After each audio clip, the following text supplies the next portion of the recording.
Assalamualaikum warahmatullahi wabarakatuh. Waalaikumsalam warahmatullahi wabarakatuh. Selamat datang di Cerita Ramadan. Ya, lagi-lagi playlist baru. Ya, kebanyakan playlist tapi memang banyak yang tidak dilanjut ternyata. Tapi insya Allah playlist Cerita Ramadan ini kalau misalkan kita mentok di episode 1 ini nih, nanti episode 2-nya mungkin Ramadan tahun depan. Boleh. Ya. Nah, di Cerita Ramadan kita akan menceritakan tentang berbagai hal yang pasti ada di bulan Ramadan. Seperti bukber, tarawih, apalagi Ngabuburit, ngabuburit, terus ngabudin. godin, enggak lah godin jangan.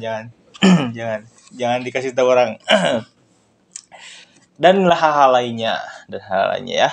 Nah, kebetulan ini episode pertama dan juga Ramadannya juga baru kapan ya? Besok. Ini uploadnya sekarang. Ya sekarang. Ya sekarang. Ramadannya baru besok, berarti kita akan membahas tentang munggah. Oke? Kita mulai dari definisi dulu. Definisi munggah yang saya baca tadi di internet. Munggahan itu berasal dari kata munggah. Terus munggah itu berasal dari kata unggah.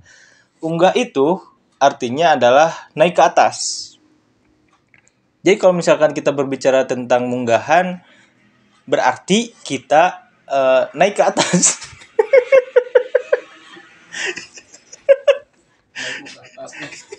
Nya sih naik ke atas. Kumanya maksudnya sih naik ke atas tuh? Menuju yang lebih baik lah. Iya, menuju lebih baik. Jadi yang kemarin ibadahnya bolong-bolong, bulan puasa jangan bolong-bolong, karena di bulan puasa kan ibadah itu diganjar berkali-kali lipat ya. Terus yang selama 11 bulan Al-Qur'annya itu disimpan di lemari, mulai dari hari ini ambil kepruk-kepruk dulu. Ya, debunya kepruk-kepruk dulu. Simpan lagi. Ya. dibaca tadarus. Terus yang tadinya gak pernah ke masjid, ya boleh tuh ke masjid tarawehnya, minimal taraweh lah. Terus apa lagi ya? Apalagi biasanya? Ngabuburit. Apa nih pembunggahannya? Masih kena ngobrol ke Ngumpul bareng keluarga. ya gitulah pokoknya namanya. Jadi intinya kalau kita berbicara munggahan adalah satu fase untuk satu fase perubahan manusia untuk menuju lebih baik di bulan Ramadan. Gitu ya. Jadi sebagai pengingat, kalau misalkan kita berbicara munggahan berarti itu sebagai pengingat. Nah, apa saja sih yang selalu dilakukan oleh masyarakat dalam melakukan hal munggahan? Cik non we. Makan-makan. Makan-makan. Sok nu terakhiran geuninnya. Cenah. Ayeuna isuk mau bisa cenah. Itu teh bagus kan ada silaturahminya, bisa berkumpul dengan orang lain. Tapi kan tidak semuanya yang terakhir itu bagus ya. Misal mabok heula isuk mau bisa. Terus nanti aina dihabiskeun tapi isuk mau bisa. Nantinya selain mabok. Sesuatu. Ya, sesuatu. Banyak lah. Banyak. Dari makan-makan terus berkumpul kan itu nantinya bakal jadi silaturahmi terus yang awalnya si orang tersebut mungkin bekerja di luar kota selama 11 bulan bekerja di misal orang Garut bekerja ke Bandung nih 11 bulan.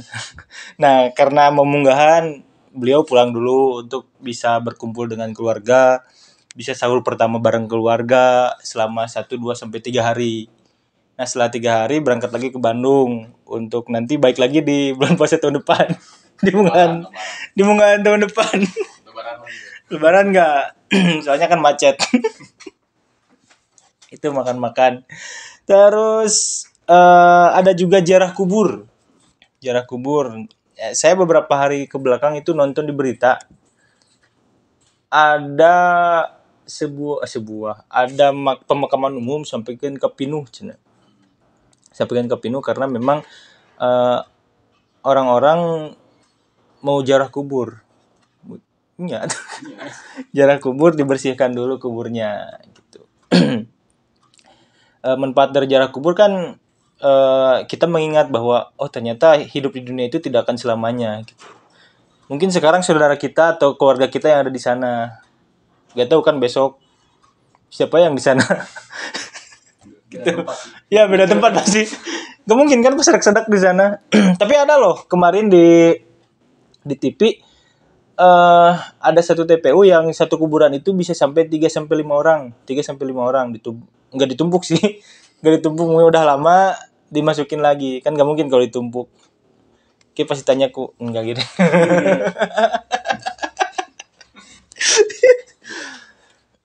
Nah, selanjutnya ada kegiatan membersihkan diri. Membersihkan diri. Jadi sebelum Ramadan mandi heula cenah. Jadi mungkin sebelum-sebelumnya itu mandi. Enggak pernah mandi. Jadi pas mau Ramadan membersihkan diri. Misal mandi di gunung mana?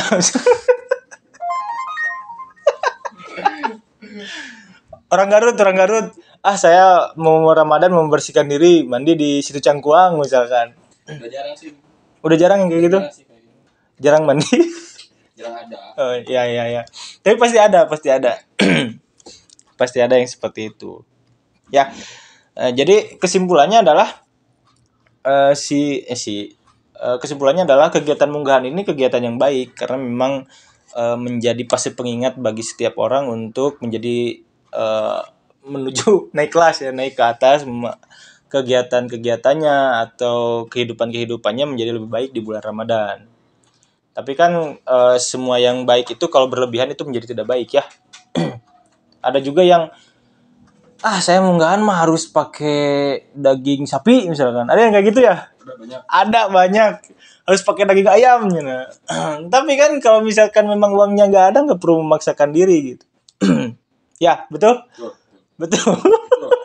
Tuh, kalau nggak ada itu nggak perlu memaksakan diri karena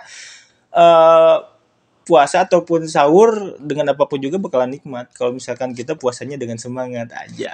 Kita bijak. Ya, itu kegiatan-kegiatannya. Nah, kita masuk ke maknanya. Makna dari munggahan. Tadi kan kegiatan munggahan itu udah. Tapi setiap kegiatan kalau misalkan tidak ada makna baiknya akan menjadi percuma. Gitu ya. Makna yang pertama, ini saya baca ya, takut salah. Makna yang pertama sebagai ajang untuk mendekatkan diri kepada Allah Subhanahu wa taala. Ngeri. Seperti yang tadi saya bilang, yang Qur'annya selama 11 bulan itu disimpan di lemari, ambil. Buka, mulai tadarus. Yang sarungnya itu di lemari, ambil. Pakai berangkat ke masjid. Apalagi ya? Yang 11 bulan tidak pernah ke masjid, berangkat ke masjid gitu ya. Ya, gitulah, memperbaiki diri lebih mengingat kepada Allah. Yang kedua, sebagai bentuk syukur. Bentuk syukur itu jadikan tidak semua orang bisa bertemu dengan Ramadan. Betul? Betul, karena kan sering yang update status kalau misalkan udah lebaran, kita sedih nggak berpisah dengan Ramadan. Nah, ini momen kita bisa bertemu lagi dengan Ramadan. Jadi ya momen yang harus disyukuri. Gitulah intinya mah. Nukatilo. Yang ketiga, sebagai ajang silaturahmi. Seperti yang tadi saya bilang, yang 11 bulan tidak pernah pulang, balik ke lembur, minta hampura ke kolot gitunya. Minta maaf ke orang tua, minta maaf ke saudara-saudara, minta maaf ke mantan ya dan lain sebagainya. Minta maaf supaya apa? Supaya kalau misalkan kita masuk ke bulan Ramadan, kita sudah saling memaafkan, Ramadan kita bisa lebih khusyuk. Ya gitu. Lebih berkualitas walaupun tidak punya uang untuk membeli daging sapi. Kayak gitu. Kok nomor 4 udah sebagai momen untuk saling memaafkan, ya udah yang tadi. Ya seperti itu. Kesimpulannya adalah munggahan itu menjadi sesuatu yang baik jika dilakukan dengan hal yang baik dan tidak berlebihan. Nah, Mungkin segitu dulu untuk episode pertama. Nah, episode selanjutnya kita akan membahas tentang apa dulu? Mau taraweh, ngabuburit. Masih dua deui lah. Tulis di komentar. Ya, tulis di komentar taraweh ngabuburit atau naon lah nu aya dina Ramadan sok hayang pangabahas ku naon. Ku saya dibahas. Cik saya maca deui gitu. Naon sih tentang ngabuburit, naon tentang taraweh, naon tentang reunian, bukber, godin dan lain sebagainya. Ya, semoga puasa kita lancar. Saya mewakili dari Trikomodos, saya memohon maaf atas semua kesalahan. Bukan saya mau pamit tapi menuju Ramadan ya kan harus saling memaafkan. Saya mohon maaf. Terima kasih. Wassalamualaikum warahmatullahi wabarakatuh.